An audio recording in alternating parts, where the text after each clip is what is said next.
Hello good afternoon everyone सबैजनालाई मेरो YouTube च्यानलमा वेलकम छ।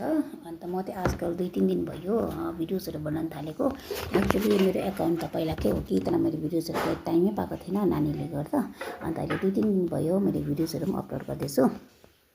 अन्त होप तपाईँहरूलाई मनपर्छ होला। अन्त मन पऱ्यो भने चाहिँ लाइक सेयर एन्ड सब्सक्राइब चाहिँ गरिदिनुहोस् होला। अन्त आज जुन चाहिँ यो भिडियो बनाउँदैछु यो चाहिँ अलिक लामो हुन्छ होला, तपाईँले स्किप नगरिकन लसम्म हेरिदिनुहोस् न ल। अन्त आज चाहिँ म लन्चको रेसिपी लिएर आएको छु कि। अन्त लन्च चाहिँ मैले के बनाएको भन्दा नि हामी सबैजना नेपालीको फेभरेट डुकु बनाउँदैछु, डुकु साग बनाउँदैछु। त्यो डुकु चाहिँ हाम्रो यहाँ दार्जिलिङको अर्ग्यानिक हो, गाउँको बस्तीको डुकु हो, एकदम मिठो राम्रो छ होइन। अन्त मैले चाहिँ अलरेडी केलाएर पनि धोएर गरेर राखिदिएको थिएँ। अन्त यसमा चाहिँ म बेसिक मसलाहरू हालेर बनाउँछु किनकि मलाई त डुकुमा चाहिँ एकदम बेसी मसलाहरू हालेको मन पर्दैन, एकदम सिम्पल वेमा बनाउँछु म चाहिँ। अन्त सबैको आफ्नो आफ्नो तरिका हुन्छ बनाउने कि, तर म चाहिँ एकदम सिम्पल वेमा बेसी मसला हाल्दैन। मैले बनाउँदा चाहिँ के हाल्छु भने नि लसुन चप गरेर हाल्छु र सुक्खा खोर्सानी हाल्छु, त्यति मात्रै हाल्छु, अरू के पनि हाल्दिनँ, सादा मनपर्छ हो।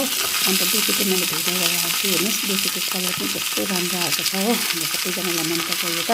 अन्त यसमा चाहिँ अरू त मैले अरू मसलाहरू त केही पनि हालेन मैले, यसमा खालि मैले तपाईँको नुन हालेँ, अन्त हल्दी हालेर चाहिँ मैले 1-2 मिनटको लागि चाहिँ 1-2 मिनट पनि परेन, तपाईँको 30 सेकेन्डको लागि चाहिँ मैले एकछिन नुन हालेर चाहिँ छोपेर हालेँ किनकि दुधको एकदम परेशानी भइदिएको त्यो बेसी भएको कि।